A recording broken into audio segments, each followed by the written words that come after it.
જય સ્વામિનારાયણ વિદ્યાર્થી મિત્રો, આજે લેક્ચર નંબર 5 એની અંદર આપણે નવો ટોપિક સમજવાનો છે. ગયા લેક્ચરની અંદર લેક્ચર 4માં આપણે ભણ્યા હતા વિદ્યુત ભારિત તંત્રની સ્થિતિ ઊર્જા. આજે કોઈ બાહ્ય ક્ષેત્ર હોય અને એમાં એક વિદ્યુત ભાર હોય, બે વિદ્યુત ભાર હોય, તો એવા તંત્રની સ્થિતિ ઊર્જા કેવી રીતે શોધાય એ આજે આપણે સમજીશું. તો આજનું લેક્ચર એ ખૂબ જ અગત્યનું છે.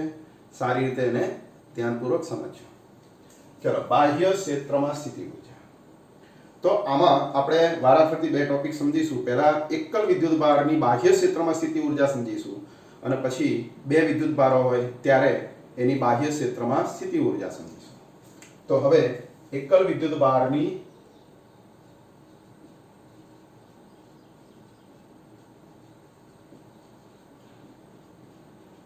અથવા એકાકી વિદ્યુત ભાર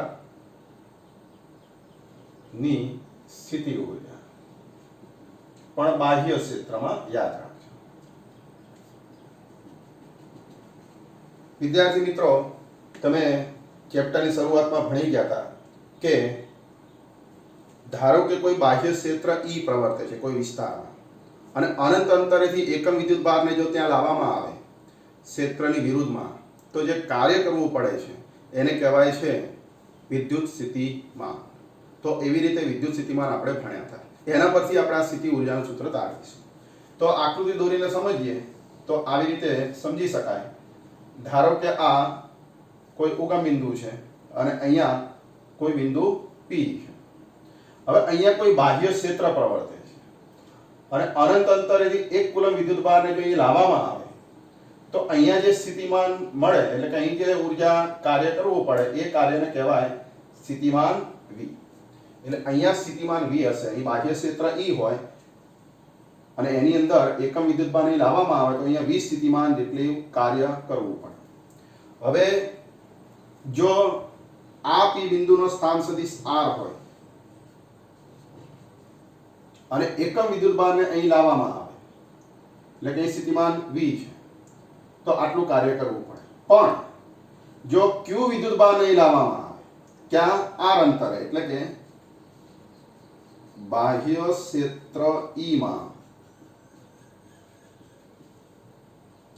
Q વિદ્યુત ભારને 1 કુલમના બદલે આપણે Q ધારી લઈએ કે Q કુલમ વિદ્યુત ભારને, એટલે કે Q વિદ્યુત ભારને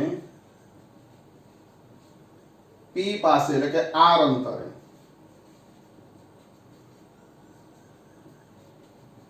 લાવતા થતું કાર્ય અથવા કરવું પડતું કાર્ય, આ જે કાર્ય છે એ કાર્ય અહીંયા સ્થિતિ ઊર્જાના રૂપમાં સંગ્રહ પામે. અને અહીં લાવો તો જે કાર્ય કરવું પડે એ સ્થિતિ ઊર્જાના રૂપમાં સંગ્રહ પામે. તો એ કાર્યને U વડે જો દર્શાવવામાં આવે તો એ કેટલું થશે? તો વિદ્યુત ભાર Q ગુણ્યા આ બિંદુ પાસે જે વિદ્યુત સ્થિતિમાન છે બાહ્ય ક્ષેત્રનું એ V, અને અહીંથી ઉગમ બિંદુથી R અંતરે છે એટલે અહીં VR સદિશ, આવું સૂત્ર થાય. તો આને કહેવાય કોઈ એકલ વિદ્યુત ભાર Q ને બાહ્ય ક્ષેત્ર E માં R અંતરે લાવતા થતું કાર્ય. તો આને આપણે એકલ વિદ્યુત ભાર ઉપર થતું કાર્ય એવી રીતે આને યાદ રાખીશું. ચલો, હવે એકના બદલે બે વિદ્યુત ભારો હોય એટલે કે બે વિદ્યુત ભારોના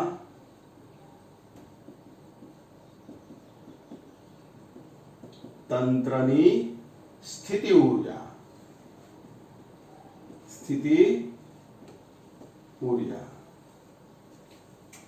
હવે વિદ્યાર્થી મિત્રો, બાહ્ય ક્ષેત્રમાં બે વિદ્યુત ભારોની સ્થિતિ ઊર્જા શોધવા ફરી આવી આકૃતિ આપણે દોરીશું. ટેક્સ્ટમાં આકૃતિ નથી, તમારે પરીક્ષામાં દોરવાની જરૂર નથી, પણ આકૃતિ દ્વારા તમે સરળતાથી એને સમજી શકશો. તો આપણે આ ઉગમ બિંદુ છે, અહીંયા બાહ્ય ક્ષેત્ર E પ્રવર્તે છે અને એની સાપેક્ષમાં બે અંતરો ધારી લો ઉગમ બિંદુની સાપેક્ષમાં R1 અને R2. હવે બે વિદ્યુત ભારો ધારી લો Q1 અને Q2. આ બંને અનંત અંતરે છે. Q1 વિદ્યુત ભારને R1 અંતરે લાવતા થતું કાર્ય પહેલા એ શોધીશું. તો અહીંયા Q1 વિદ્યુત ભારને R1 અંતરે લાવતા થતું કાર્ય શોધવા તમારે અહીંયા સ્થિતિમાન એ નક્કી કરવું પડે. તો બાહ્ય ક્ષેત્રના કારણે અહીંયા સ્થિતિમાન ધારો કે V હોય તો અહીંયા આપણે લખીશું કે Q1 વિદ્યુત ભારને R1 અંતરે લાવતા થતું કાર્ય, જે આપણે આગળ શોધી કાઢ્યું, આ કાર્ય Q × VR, એટલે કે અહીંયા Q1 વિદ્યુતભાર લાવવામાં આવે છે તો Q1 એક જ વિદ્યુતભારના કારણે હોય રીતે, અને V અહીં સ્થિતિમાન છે અને R1 અંતર છે, V ઓફ R1, આવું આપણે લખી શકીએ. તો આને કહેવાય કે એક વિદ્યુતભાર લાવવામાં આવે Q1 ત્યારે કાર્ય. હા ચલો હવે Q2 ને અહીંયા લાવવામાં આવે R2 અંતરે ત્યારે કાર્ય, એટલે Q2 વિદ્યુતભારને R2 અંતરે લાવતા થતું કાર્ય, એ કાર્યને આપણે W2 નામ આપીએ. તો વિદ્યાર્થી મિત્રો Q2 ને અહીં લાવવામાં આવે ત્યારે કાર્ય એ બે રીતે થાય. એક, બાહ્ય ક્ષેત્રના કારણે જે સ્થિતિમાન અહીંયા હશે એટલું તો કાર્ય થશે જ, વત્તા આ Q1 વિદ્યુતભાર જે અહીંયા લાવવામાં આવ્યો અહીંથી અહીંયા, તો આનું ક્ષેત્ર અહીંયા પ્રવર્તતું હશે અને એમાં Q2 ને લાવવામાં આવે છે, એટલે Q1 ના ક્ષેત્રની વિરુદ્ધ આને ગતિ કરાવવી પડશે. એટલે આના પર અહીંયા આના ક્ષેત્રના કારણે પણ કાર્ય થશે, એટલે બે કાર્ય થશે. Q2 નહીં લાવતા બાહ્ય ક્ષેત્ર વડે કાર્ય થશે અને Q1 ના ક્ષેત્ર વડે કાર્ય થશે, અને બંને કાર્યનો સરવાળો, એને W2 કહેવાય. એટલે પહેલા આપણે લખી નાખીએ કે Q2 ને અહીંયા લાવવામાં આવે ક્યાં આગળ, R2 અંતરે, તો બાહ્ય ક્ષેત્ર વડે કાર્ય, એટલે અહીંયા બાહ્ય ક્ષેત્ર વડે કાર્ય કેટલું થશે, Q2 ગુણ્યા સ્થિતિમાન V બાહ્ય ક્ષેત્રનું, અને એનું અંતર અહીંથી R2 એટલે QR2 પ્લસ, હવે આ Q1 ના ક્ષેત્રમાં આના પર કાર્ય, તો આ બંને વચ્ચેનું અંતર એ R12 હોય એવું ધારી લઈએ આપણે. તો આના ક્ષેત્રના કારણે અહીંયા લાવતા થતું કાર્ય એટલે કે Q2 ગુણ્યા આનું સ્થિતિમાન, Q1 ના કારણે અહીંયા સ્થિતિમાન કેટલું, તો તમે જાણો છો કે Q1 ભાગ્યા આના કારણે સ્થિતિમાન ભાગ્યા અંતર R12. તો વિદ્યાર્થી મિત્રો આવી રીતે તમે Q2 વિદ્યુતભારને લાવતા કાર્ય શોધી શકો. તો હવે આપણે કુલ કાર્ય શોધવું પડે. કુલ કાર્ય, તો આ જે કુલ કાર્ય છે એ સ્થિતિ ઊર્જાના રૂપમાં સંગ્રહ પામે, એટલે કે U લખતા W1 + W2, એટલે કે આ બેનો સરવાળો શું થાય, તો કે Q1 V of R1 plus Q2 V of R2 plus K Q1 Q2 by R12, K Q1 Q2 ભાગ્યા R12. તો વિદ્યાર્થી મિત્રો તમારે આ બે વિદ્યુતભારનું તંત્ર હોય તો આટલું કાર્ય થાય, અને એક વિદ્યુતભાર હોય તો આટલું કાર્ય થાય બાહ્ય ક્ષેત્રમાં. તો આ બે સૂત્રો બહુ જ અગત્યના છે. તો આ બે સૂત્રો તમારે તૈયાર કરવાના છે. પરીક્ષાની અંદર જો 2 માર્ક્સની અંદર એમ પૂછાય બાહ્ય ક્ષેત્રમાં સ્થિતિ ઊર્જા સમજાવો તો બંને લખવું પડે, એક વિદ્યુતભાર બે વિદ્યુતભાર. પણ એમ પૂછાય કે એક વિદ્યુતભારની સ્થિતિ ઊર્જા સમજાવો તો આટલું લખવાનું 2 માર્ક્સમાં, બે વિદ્યુતભારોના તંત્રની સ્થિતિ ઊર્જા સમજાવો તો અહીંથી આટલું લખવાનું. પણ બાહ્ય ક્ષેત્રમાં આવો શબ્દ હોવો જરૂરી છે. આપણે આગળની થિયરી આના જેવી જ હતી, પણ એમાં વિદ્યુતભારોના તંત્રની સ્થિતિ ઊર્જા, એમાં બાહ્ય ક્ષેત્ર નહોતું. આ ટોપિકમાં બાહ્ય ક્ષેત્ર છે અને પછી આપણે વિદ્યુતભારને લાવવાનું છે, એટલે એનાથી અલગ પડે છે. તો બંને પ્રશ્નો ભેગા ના થાય એની કાળજી રાખીશું. તો ટેક્સ્ટનો 2.8 નંબરનો ટોપિક છે એને આપણે આ રીતે તૈયાર કરીશું. તો આને જરા સમજી લો, પછી આપણે હવે ઉદાહરણ નંબર 2.5 ગણવાનું છે. તો આ સૂત્ર એને અંદર વાપરીશું. તો આને તૈયાર કરી નાખો.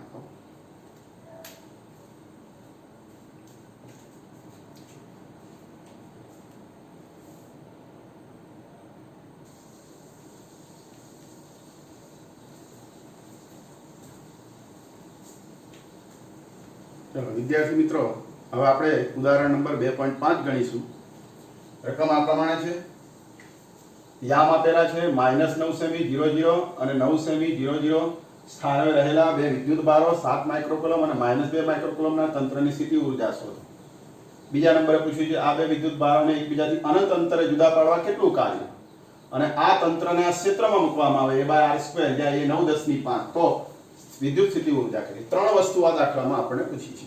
તો તો તમને ખ્યાલ આવી ગયો હશે કે અહીંયા બે વિદ્યુત ભારોની વાત છે, બે વિદ્યુત ભારોનું તંત્ર છે. એટલે આ વિદ્યુત ભારને આપણે અહીંયા Q1 નામ આપીશું અને અહીંયા આને Q2 નામ આપીશું. એટલે શરૂઆતમાં લખીશું ઉકેલમાં કે Q1 બરાબર 7 માઇક્રોકુલમ, એટલે 7 ગુણ્યા 10 ની -6 કુલમ. Q2 બરાબર -2 માઇક્રોકુલમ, એટલે -2 ગુણ્યા 10 ની -6 કુલમ. પહેલાના યામ આપ્યા છે -9, એટલે એના R1 નામ આપીશું -9 સેમી 00. બીજાનો સ્થાન સદિશ એને આપણે R2 નામ આપીશું. આ યામને એને કહીશું +9 સેમી 00. આના પછી તમને ખ્યાલ આવી ગયો હશે કે આ ઋણ x દિશામાં છે, x અક્ષ ઉપર, અને આ વિદ્યુતભાર એ +9 સેમી એટલે ધન x દિશામાં કોઈ 9 સેમી અંતરે છે. એટલે આ બંને x અક્ષ ઉપર આવેલા બિંદુઓ છે, એટલે કે વિદ્યુતભારો. હવે પ્રશ્ન છે તંત્રની સ્થિતિ ઊર્જા. તો આ બે વિદ્યુતભારો થયા. તો બે વિદ્યુતભારો માટે તંત્રની સ્થિતિ ઊર્જાનું સૂત્ર K ગુણ્યા Q1 ગુણ્યા Q2 ભાગ્યા R, એટલે કે આ બે વચ્ચેનું અંતર. હવે વિદ્યાર્થી મિત્રો બે સ્થાન સદિશ આપ્યા છે, તેમની વચ્ચેનું અંતર નથી આપ્યું, તો એ તમારે શોધવું પડશે. તો આ R શોધવા આપણે અહીંયા સાઈડમાં લખીશું કે સદિશ R બરાબર આ બે વચ્ચેનું અંતર R1 ઓછા R2. આમાંથી આ બાદ કરીશું, એટલે x માંથી x જેમ બાદ કરીશું તો 9 માંથી 9 જાય, -9 એટલે -18 થશે. 0 માંથી 0 જાય, 0 માંથી એટલે 0 ના 0 થશે. હવે આનું મૂલ્ય છે, આનું મૂલ્ય એટલે આનો માનાંક લેવાનો, અને આનું મૂલ્ય કેવી રીતે શોધાય કે ત્રણેયના વર્ગોનો સરવાળો, વર્ગમૂળમાં ત્રણેયના વર્ગોનો સરવાળો -18 નો વર્ગ વત્તા 0 વત્તા 0, એટલે 18 નો વર્ગ શું થાય, અને એનું વર્ગમૂળ, તો વર્ગ ને વર્ગમૂળ નીકળી જાય, પ્લસ થઈ જાય, અને વર્ગ ને વર્ગમૂળ જતું એટલે 18 સેમી આવું મૂલ્ય થશે. અને મીટરમાં થશે 0.18 મીટર. તો આવી રીતે R વિદ્યાર્થી મિત્રો તમારે પહેલા શોધવો પડે સાઈડમાં. ચલો હવે કિંમત આમાં મૂકી દઈએ કે સ્થિતિ ઊર્જા એટલે K એટલે 9 10 ની 9, Q1 ગુણ્યા Q2 એટલે 7 ગુણ્યા -2, આ બેનો ગુણાકાર 7 ગુણ્યા -2 એટલે -14 ગુણ્યા 10 ની -6 10 ની -12 અને ભાગ્યા અંતર 0.18. તો વિદ્યાર્થી મિત્રો આનું સાદું એ આ રીતે 12 માંથી 9 જાય એટલે -3, અને પાછું આ દશાંશને કાઢી નાખો એટલે -1 વધશે, અને બાકીનાનું સાદું 9 દુ 18 અને 2 સિત્તા 14 એટલે -0.7 જૂલ સ્થિતિ ઊર્જા થશે, -0.7 જૂલ. તો આવી રીતે વિદ્યાર્થી મિત્રો સ્થિતિ ઊર્જા તંત્રની -0.7 જૂલ. હવે બીજા નંબરે પૂછ્યું છે એકબીજાથી અનંત અંતરે જુદા પાડવા બે વિદ્યુત ભારોને કેટલું કાર્ય કરવું પડે. તો W બરાબર, તો પ્રારંભમાં આટલી ઊર્જા છે. હવે તમે અનંત અંતરે જુદા પાડો બે વિદ્યુત ભારને, તો અનંત અંતરે શું થાય, સ્થિતિ ઊર્જા 0 હોય, એટલે તમારે આ પ્રારંભિક ઊર્જા કહેવાય સ્થિતિ ઊર્જા. અનંત અંતરે જે સ્થિતિ ઊર્જા મળે અંતિમ સ્થિતિ ઊર્જા કહેવાય, અને એ બેની બાદબાકી એને કહેવાય જુદા પાડવા કરવું પડતું કાર્ય, એટલે કે સ્થિતિ ઊર્જાની બાદબાકી. કાર્ય એટલે સ્થિતિ ઊર્જાની બાદબાકી. સ્થિતિ ઊર્જા અનંત અંતરે આ સ્થિતિ ઊર્જા થઈ એ 0, U1 એટલે પ્રારંભિક સ્થિતિ ઊર્જા જે શરૂઆતમાં સુધી -0.7 એટલે અહીંયા 0.7 જૂલ, એટલે કે માઇનસ પ્લસ 0.7 અને કાર્યનો એકમ જૂલ. તો આવી રીતે 0.7 જૂલ થશે. હવે નેક્સ્ટ C, વિદ્યુત ક્ષેત્ર A/r2 એની અંદર આ તંત્રને મૂકવામાં આવે છે. તો વિદ્યુત ક્ષેત્ર આપ્યું છે E બરાબર A/r2. વિદ્યાર્થી મિત્રો આ r અંતરે વિદ્યુત ક્ષેત્ર છે. હવે વિદ્યુત ક્ષેત્ર પરથી તમારે સ્થિતિમાન શોધવું હોય તો એક સંબંધ છે કે V બરાબર E * r, વિદ્યુત ક્ષેત્ર ગુણ્યા અંતર એને સ્થિતિમાન કહેવાય છે. તો આના પરથી પહેલા સ્થિતિમાન શોધવું પડે, એટલે E ગુણ્યા r એટલે A/r2 મૂકતા A/r2 * r, એક r ઉડી જાય એટલે A/r, એટલે આ વિદ્યુત સ્થિતિમાન થશે A/r. હવે આ સ્થિતિમાન જો પહેલા વિદ્યુતભાર માટે લખવું હોય તો E તો અચળ છે અને એનો યામ E અચળ છે, એટલે કે એનો જે યામ છે એ અહીંયા r1 છે, એટલે અહીં લખીશું A/r1. એવી રીતે બીજા વિદ્યુતભાર પાસે સ્થિતિમાન થશે r ના બદલે r2 લખતા a/r2. તો આવી રીતે વિદ્યાર્થી મિત્રો પહેલા બે સ્થિતિમાન શોધી નાખવાના આ ક્ષેત્ર ઉપરથી.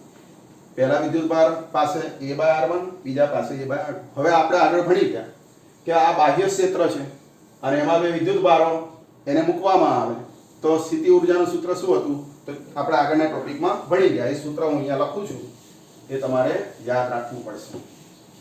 તો ચલો એ સૂત્ર યાદ કરો. 3 પદ હતા. પહેલું પદ હતું q1 vr1. ચલો અહીં લખું છું કે બાહ્ય ક્ષેત્રમાં તંત્રની સ્થિતિ ઊર્જા. બે વિદ્યુતભારો છે એટલે એને આ રીતે લખીશું q1 v of r1, q2 v of r2 અને પ્લસ k q1 q2 ભાગ્યા r. ચલો હવે q1 ની કિંમત કેટલી તો આપણે અહીંયા 7 માઇક્રોકુલમ એટલે 7 ગુણ્યા 10 - 6 ગુણ્યા v of r1 એટલે આ લેવાનું a ભાગ્યા r1 એટલે a/r1 એ કેટલો છે 9 10 ની 5 એટલે અહીં લખીશું 9 10 ની 5 ભાગ્યા r1. r1 એટલે આ યામ. હવે આનું મૂલ્ય એટલે આનો માનાંક એટલે વર્ગમૂળમાં -9/2 + 0 + 0 એટલે -9/2 + 9 એટલે કે 81 ને એનું વર્ગમૂળ 9. ટૂંકમાં આ 9 થશે 9 સેમીના મીટર એટલે 0.09 ભાગ્યા 100 કરી દેવાના. પ્લસ q2 એટલે માઈનસ છે એટલે માઈનસ કરી દઈએ. તો ચલો -2 10 - 6 ગુણ્યા a/r2 આ સૂત્ર એમાં a 9 10 ની 5 ભાગ્યા અંતર પાછું આનો માનાંક એટલે 9 સેમી અને મીટરમાં 0.09 plus k q1 q2 by જે આપણે શરૂઆતમાં શોધ્યું એ નંબરમાં સ્થિતિ ઊર્જા -0.7 જુલા શોધી નાખ્યું એટલે અહીં -0.7 ડાયરેક્ટ લખી નાખશું. ચલો હવે આનું સાદુરૂપ આપીએ તો અહીંયા દશાંશને કાઢી નાખીએ એટલે બે આંકડા છે એટલે ઉપર 7 થાય 7 માંથી 6 જાય એટલે 10 ની 1 ઘાત એટલે 10. આ ત્રણનું સાદુરૂપ થશે 10 અને 9 9 ઉડી જાય એટલે 7 ગુણ્યા 10 એટલે 70. એવી રીતે અહીંયા બધું ઉડી જશે અને 10 ગુણ્યા 2 થશે એટલે 20 -20 અને -0.7. 70 માંથી 20 જાય તો 50 ઓછા 0.7 એટલે શું થાય 50 માંથી 0.7 જાય તો 49.3 અને કાર્યનો સ્થિતિ ઊર્જાનો એકમ જો તો વિદ્યાર્થી મિત્રો આટલી વિદ્યુત સ્થિતિ ઊર્જા એ હશે બાહ્ય ક્ષેત્રમાં. તો આપણે આ દાખલામાં 3 વસ્તુ શોધી. પહેલા પ્રારંભિક સ્થિતિ ઊર્જા શોધી, ત્યારબાદ અનંત અંતરે કરવું પડતું કાર્ય બે વિદ્યુતભારોને જુદા પાડવા 0.7 જૂલ અને આ બાહ્ય ક્ષેત્રમાં સ્થિતિ ઊર્જા. તો વિદ્યાર્થી મિત્રો આ રીતે આ ટોપિક તમારે તૈયાર કરવાનો એટલે કે આ દાખલો તૈયાર કરવાનો. તો આશા રાખું છું કે આ દાખલો તમે સમજી ગયા હશો. ચલો હવે એના પછી વિદ્યુત ડાયપોલ એને આપણે જો બાહ્ય ક્ષેત્રમાં મૂકવામાં આવે તો એની સ્થિતિ ઊર્જા કેટલી હવે આપણે સમજીશું. તો બાહ્ય ક્ષેત્રમાં વિદ્યુત ડાયપોલ ની સ્થિતિ ઊર્જા. વિદ્યાર્થી મિત્રો ડાયપોલ વિશે તો તમે જાણો જ છો કે +q અને -q એવા બે વિજાતીય વિદ્યુતભારો એકબીજાથી પરિમિત અંતરે હોય ત્યારે તે રચનાને આપણે કહીએ છીએ વિદ્યુત ડાયપોલ. તો હવે આપણે સમજીએ બાહ્ય ક્ષેત્રમાં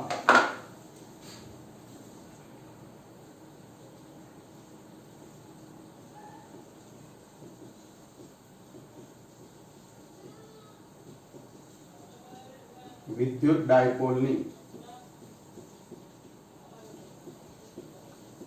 સ્થિતિ ઊર્જા. ચેપ્ટર 1 માં તમે ભણી ગયા હતા કે સમાન ક્ષેત્રમાં સમાન વિદ્યુત ક્ષેત્રમાં વિદ્યુત ડાયપોલ એના પર લાગતું ટોર્ક એનો ઉપયોગ અહીંયા આપણે કરીશું. તો આપણે પહેલા આકૃતિ દોરીએ. ધારો કે આ સમાન વિદ્યુત ક્ષેત્ર છે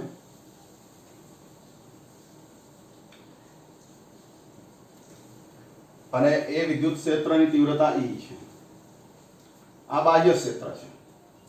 એની અંદર ડાયપોલ આકૃતિમાં દર્શાવ્યા પ્રમાણે અહીંયા મૂકેલો છે. અહીંયા પ્લસ q વિદ્યુતભાર છે, અહીંયા માઇનસ q વિદ્યુતભાર છે ડાયપોલનો. આ ડાયપોલની લંબાઈ 2a છે. આ એનું કેન્દ્ર છે ડાયપોલનું. આડી આપણે જો x અક્ષ ધારવામાં આવે તો આ x અક્ષ સાથે આ ડાયપોલ એનું ડાયપોલ મોમેન્ટ જે -q થી +q તરફ હોય આ રીતે એ ડાયપોલ મોમેન્ટ આ વિદ્યુત ક્ષેત્ર એટલે કે x સાથે થીટા ખૂણો બનાવે છે. અને જો અહીંયા તમે લંબ અંતર શોધો આ બંને વચ્ચેનું, તો આ અંતર આડું અંતર આ ડાયપોલની લંબાઈ 2a છે એટલે આ a થાય, આ a થાય એટલે આ a cos થીટા, a નો ઘટક એટલે આ a cos થીટા. અને આ બાજુ બીજું આ માપ એ તમારે ડાબી બાજુ એ તમારે a cos થીટા થાય માઈનસ. તો આવી રીતે આ આકૃતિ પહેલા આપણે દોરીશું. હવે મારે સ્થિતિ ઊર્જા શોધવી હોય તો ટોર્કની જરૂર પડશે. વિદ્યાર્થી મિત્રો, તમે આવું ભણી ગયા હતા કે સમાન વિદ્યુત ક્ષેત્રમાં ડાયપોલ મૂકવામાં આવે તો એના ઉપર પરિણામી બળ એટલે કે અહીંયા +qe અને આનો પર વિરુદ્ધ દિશામાં -qe બળ લાગે એટલે પરિણામી બળ એ 0 થાય છે. પણ આ બંને બળો એક રેખસ નથી એટલે ટોર્ક લાગશે. એટલે આ ડાયપોલ પર ટોર્ક લાગશે, જે ચેપ્ટર 1 માં ભણી ગયા. કેટલું ટોર્ક? તો અહીંયા વિદ્યુત ડાયપોલ પર લાગતું ટોર્ક ટાઉ બરાબર સદિશ p ક્રોસ સદિશ e એટલે કે ડાયપોલ મોમેન્ટ અને વિદ્યુત ક્ષેત્રનો સદિશ ગુણાકાર આટલું ટોર્ક લાગશે. વિદ્યાર્થી મિત્રો, આ ટોર્કના કારણે શું થશે? આ ડાયપોલ આમ સમઘડી ભ્રમણ કરશે. આ પેન હોય એના પર જેટલું બળ જમણી બાજુ એટલું નીચે લાગે તો આમ સમઘડી ભ્રમણ એટલે કે આ ડાયપોલ ભ્રમણ કરશે. ડાયપોલ ભ્રમણ કરશે ટોર્કના કારણે એટલે ડાયપોલ આ ક્ષેત્રને સમાંતર થવા પ્રયત્ન કરશે. પણ જો આ ડાયપોલ પર જેટલું ટોર્ક લાગે છે એટલું જો હું બહારથી ટોર્ક લગાડું વિરુદ્ધ દિશામાં, આ ટોર્ક જેટલું જ બાહ્ય ટોર્ક વિરુદ્ધ દિશામાં લગાડવામાં આવે તો આ ડાયપોલ એ સ્થિર થઈ જશે. હવે એ ડાયપોલ ને જો હું આ બાહ્ય ટોર્ક લગાડીને સૂક્ષ્મ ભ્રમણ આપું, આ સમતલની અંદર એને સૂક્ષ્મ કોણીય ઝડપથી એને ભ્રમણ આપું, તો એના માટે જે કાર્ય કરવું પડે એ કાર્ય સ્થિતિ ઊર્જાના રૂપમાં શું થાય? સંગ્રહ પામે. તો એ સ્થિતિ ઊર્જા આપણે શોધવાની છે. એટલે આપણે અહીં લખીશું કે પહેલા આનું સાદુરૂપ આપીએ. ટોર્કનું મૂલ્ય Pe sin થીટા થાય. અને હવે આટલું બાહ્ય ટોર્ક લગાડવામાં આવે એટલે કે ટાઉ એક્સટર્નલ, આટલું બાહ્ય ટોર્ક લગાડીને ભ્રમણ આપતા એટલે કે આટલું બાહ્ય ટોર્ક લગાડી અને ડાયપોલને θ0 થી θ આપણે ધારી લઈએ કે θ0 થી θ1 ભ્રમણ આપતા થતું કાર્ય. વિદ્યાર્થી મિત્રો, તમને ખબર હશે કે કાર્ય શોધવું હોય ટોર્ક ઉપરથી તો એનું એક સૂત્ર છે સંકલન ટાઉ થીટા, સંકલન ટાઉ ડી થીટા. ટોર્કનું સંકલન કરવાથી કાર્ય મળે છે અને આ બાહ્ય ટોર્ક છે એટલે એનું સંકલન કરવાથી આપણે શું મળશે? કાર્ય મળશે. હવે ક્યાંથી ક્યાં સુધી સંકલન કરીશું? θ0 થી θ1 એટલે અહીં θ0 અને અહીંયા θ1 આવું નામ આપીશું. હવે વિદ્યાર્થી મિત્રો, આનું સંકલન કરીએ તો આ કિંમત અહીંયા મૂકી દઈએ Pe sin θ એટલે કાર્ય W બરાબર સંકલન θ0 થી θ1 ટાઉ અહીંયા Pe sin θ ઇન્ટુ d θ. વિદ્યાર્થી મિત્રો, અહીંયા P અચળ છે, P અચળ, E અચળ એટલે sin θ નું સંકલન થશે. આ sin θ નું સંકલન તમારે યાદ રાખવું પડશે -cos θ થશે. શું થશે? -cos. વિકલન નહીં, વિકલન +cos થાય પણ સંકલન શું થાય? -cos. હવે આનું સાદુરૂપ આપીએ તો પહેલા અપર બાઉન્ડ્રી એટલે -cos θ1 અને માઈનસ કરીને માઈનસ માઈનસ પ્લસ થશે લોઅર બાઉન્ડ્રી cos θ 0. હવે આને આગળ લખીએ અને આને પાછળ લખીએ તો અહીંયા સૂત્ર થશે cos θ 0 માઇનસ કોસ થીટા આવવાનું. તો આવી રીતે વિદ્યાર્થી મિત્રો આટલું કાર્ય થશે. તો આ જે કાર્ય છે એ સ્થિતિ ઊર્જાના રૂપમાં સંગ્રહ પામે અને થીટા ભ્રમણ આપતી વખતે એટલે એને યુ થીટા લખીશું. બીજું વિદ્યાર્થી મિત્રો કે આપણે ધારી લઈએ કે થીટા 0 એ π/2 છે. સપોઝ આપણે સ્થિતિ ઊર્જાનું સૂત્ર યોગ્ય રીતે બનાવવા આપણે ધારણા કરીશું કે થીટા 0 π/2 છે અને થીટા 1 ને બદલે જો થીટા ધારવામાં આવે તો સૂત્ર આવું થશે cos π/2 0 માઇનસ cos થીટા એટલે માઇનસ pe cos થીટા. તો વિદ્યાર્થી મિત્રો ડાયપોલ ઉપર કાર્ય એટલે કે સ્થિતિ ઊર્જા સંગ્રહ પામતી ડાયપોલમાં માઇનસ pe cos થીટા થશે. હવે cos થીટા આવે એટલે આને શું કહેવાય? p ને e નો અદિશ ગુણાકાર. sin થીટામાં સદિશ ગુણાકાર ક્રોસ નિશાની આવે તો આમાં કઈ નિશાની આવશે? ડોટ નિશાની. અને ડોટ ગુણાકાર થાય p અને e નો આને કહેવાય ડોટ ગુણાકાર. તો વિદ્યાર્થી મિત્રો સ્થિતિ ઊર્જાનું આ સૂત્ર થયું કે બાહ્ય ક્ષેત્રમાં વિદ્યુત ડાયપોલની સ્થિતિ ઊર્જા એટલે u થીટા બરાબર માઇનસ સદિશ p ડોટ e. આવી રીતે સ્થિતિ ઊર્જાનું સૂત્ર તમે મેળવી શકો છો.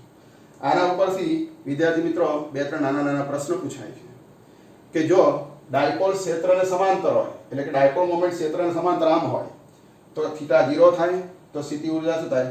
Minus pe. એટલે ડાયપોલ એ અસમતોલન સ્થિતિમાં કહેવાય. બરાબર? એટલે કે સમતોલન સ્થિતિમાં ડાયપોલ કહેવાય અને એ મહત્તમ સમતોલન સ્થિતિમાં કહેવાય જ્યારે થીટા 0 હોય ત્યારે. જો આ ડાયપોલ ક્ષેત્રની વિરુદ્ધ હોય તો 180 નો ખૂણો બને p અને e વચ્ચે.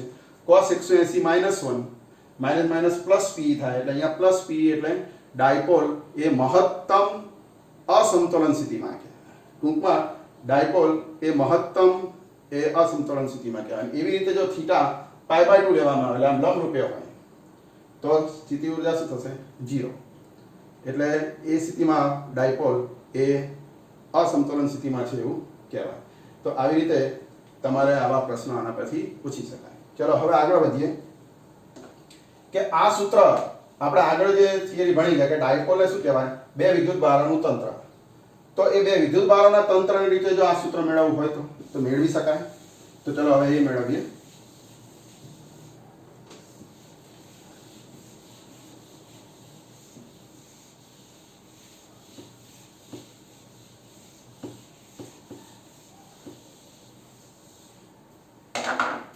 આને બે વિદ્યુત ભારોનું તંત્ર ગણીએ તો સ્થિતિ ઊર્જા કેટલી? તો આપણે એનું સૂત્રમાં આગળ ભણી ગયા કે u બરાબર q1 v of r1 q2 v of r2 અને પ્લસ k q1 q2 ભાગ્યા r1 2.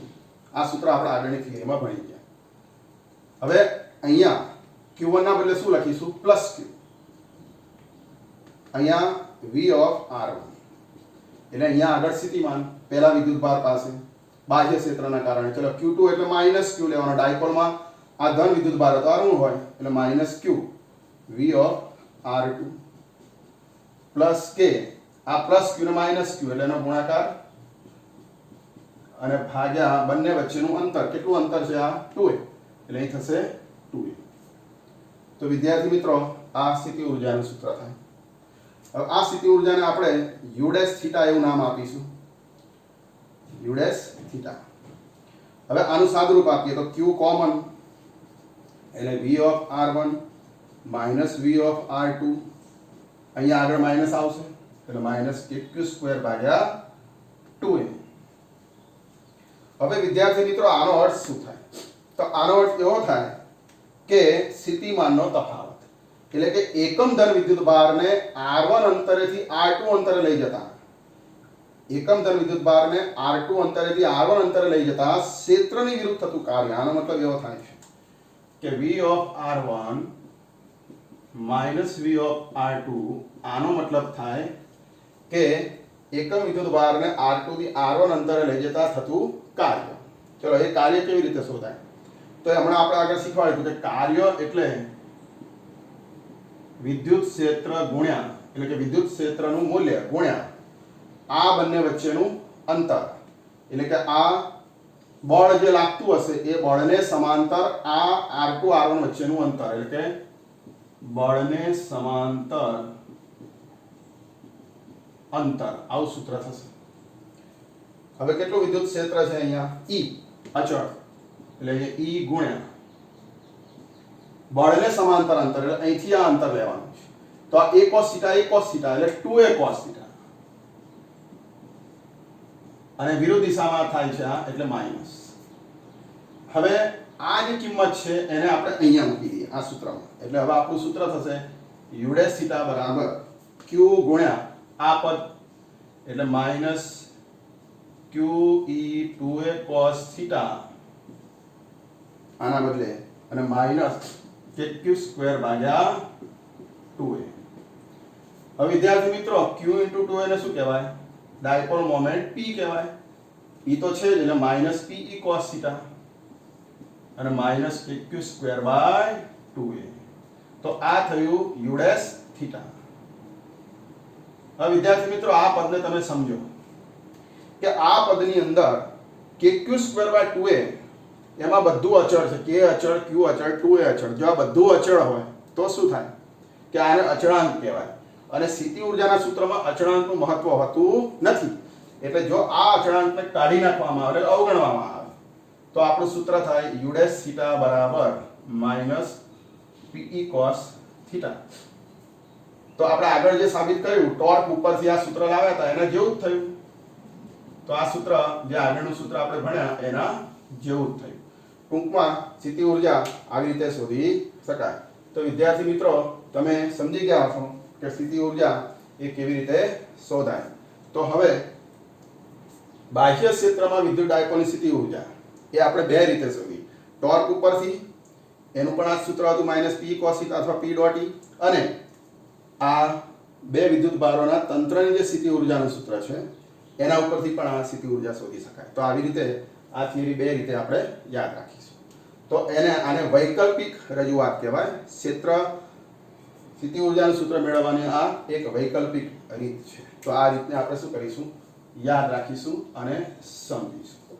તો હવે આટલું તૈયાર કરી નાખો. હવે આપણે ઉદાહરણ નંબર 2.6 એ આપણે ગણવાના છે. તો ત્યાં સુધી આ સૂત્રને આપણે તૈયાર કરી નાખીએ. આ સૂત્રનો ઉપયોગ કરીએ ઉદાહરણ 2.6 ગણીએ.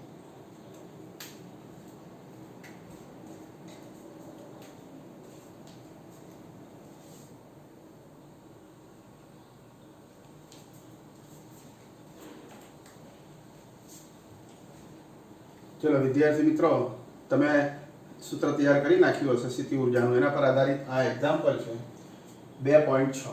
રકમ આ પ્રમાણે છે: એક દ્રવ્યના અણુને 10⁻⁻29 કુલમ મીટર જેટલી કાયમી ડાયપોલ ચાપ માત્રા છે.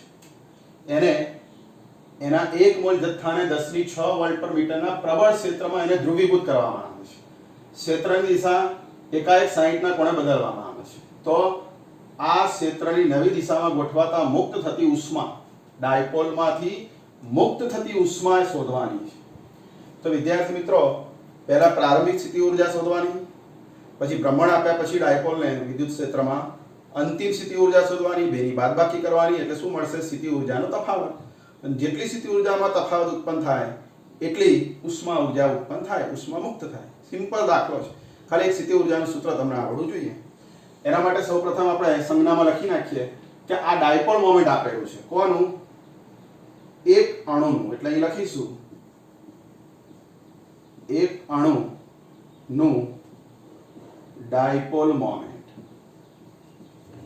p ડેશ નામ આપીએ તો 10⁻⁻29 કુલમ મીટર. હવે કેટલો જથ્થો છે? અણુનો 1 મોલ. એટલે લખીશું કે 1 મોલ જથ્થાનું ડાયપોલ મોમેન્ટ, એને કહેવાય કુલ ડાયપોલ મોમેન્ટ. તો કુલ ડાયપોલ મોમેન્ટ p. હવે 1 મોલ જથ્થો, એમાં કેટલા અણુ કે પરમાણુ હોય? એને એવોગાડ્રો અંક કેટલા? અને એક અણુની આટલી ડાયપોલ મોમેન્ટ, તો એને અણુનું શું થાય? એને ગુણ્યા p ડેશ. એટલે હવે p શું થશે? એને એટલે એવોગાડ્રો અંક 6×10⁻23. આ મૂલ્ય તમને ખબર છે. p dash 10⁻29. તો આનું સાદુરૂપ થાય 6 ગુણ્યા 10⁻29 માંથી 23 જાય તો -6, અને p નો એકમ કુલમ મીટર. તો આ કુલ ડાયપોલ મોમેન્ટ, એક મોલ જથ્થાની આ કુલ ડાયપોલ મોમેન્ટ થઈ. હવે સ્થિતિ ઊર્જા પ્રારંભિક એને યુઆઈ ઇનિશિયલ પોટેન્શિયલ એનર્જી, પ્રારંભિક સ્થિતિ ઉર્જા, જેનું સૂત્ર આપણે આગળ ભણી ગયા PE cos theta minus PE cos theta. એમાં પી આપણે શોધી કાઢ્યો છે કેટલો 6 10 - 6. ઈ વિદ્યુત ક્ષેત્ર 10 6 આપેલું છે એટલે 10 6 અને ગુણ્યા કોસ. હવે થીટા, થીટા એટલે પહેલા ડાયપોલ, એને સમાંતર એટલે કે પી ને સમાંતર વિદ્યુત ક્ષેત્ર છે. આ બંને એક જ દિશામાં છે એટલે cos 0 થશે. આ બંને ઉડી જાય, cos 0 1 થાય એટલે -6 જૂલ. આ પ્રારંભિક સ્થિતિ ઉર્જાથી. ચલો હવે અંતિમ સ્થિતિ ઉર્જા યુ ફાઇનલ પોટેન્શિયલ એનર્જી, તેમાં -PE cos થીટા સૂત્ર વાપરવાનું. પણ એમાં થીટા આપણે 60 ના ખૂણે નમાવવામાં આવે છે વિદ્યુત ક્ષેત્ર, એટલે અહીંયા પી તો એમને એમ જ 1 મોલ જથ્થાનું વિદ્યુત ક્ષેત્ર એને 10 6 પણ દિશા બદલી એટલે ખૂણો બદલાશે. કેટલો 60. 60 ના ખૂણે વિદ્યુત ક્ષેત્ર પી સાથે બદલવામાં આવે છે એટલે આ બને ખૂણો 60 એટલે 60 cos 60 શું થાય 1/2. આનું મૂલ્ય તમને ખબર હશે 1/2 એટલે 6/2 શું થાય 3 એટલે -3 જૂલ. તો હવે આપણો પ્રશ્ન છે સ્થિતિ ઉર્જાનો તફાવત શોધવાનો છે. ડેલ્ટા યુ એટલે અંતિમ સ્થિતિ ઉર્જા ઓછા પ્રારંભિક. અંતિમ -3, પ્રારંભિક -6, 3 ઓછા ઓછા છે એટલે 3 + 6 એટલે +3 જૂલ. તો વિદ્યાર્થી મિત્રો આટલો સ્થિતિ ઉર્જાનો શું થશે ફેરફાર, ડાયપોલ ક્ષેત્રને ભ્રમણ આપતા. તો 3 જૂલ જેટલો સ્થિતિ ઉર્જાનો ફેરફાર થશે. તો આનો મતલબ કે સ્થિતિ ઉર્જામાં જેટલો ફેરફાર થાય એટલી ઉષ્મા ઉર્જા મુક્ત થાય. એટલે આને કહેવાય કે મુક્ત થતી ઉષ્મા ઉર્જા એટલે કે ઉષ્મા. તો આ જવાબ થયો. તો આવી રીતે વિદ્યાર્થી મિત્રો આ દાખલો બહુ જ સિમ્પલ છે. ખાલી PE cos થીટા માઇનસ યાદ રાખશો તો આ દાખલો તમે વિધિન 2 મિનિટમાં તમે ગણી શકશો. તો આશા રાખું છું કે આ એક્ઝામ્પલ તમે સમજી ગયા હશો. તો આજના લેક્ચરમાં આપણે 2 દાખલા અને થિયરી ભણ્યા. તો આટલું ટેક્સ્ટમાંથી જોઈને સારી રીતે 2 વાર લખીને દાખલા 3 વાર લખીને તૈયાર કરજો. તો આ ટોપિક સરસ રીતે તૈયાર થઈ જશે. નેક્સ્ટ લેક્ચરમાં નવો ટોપિક ભણાવીશું.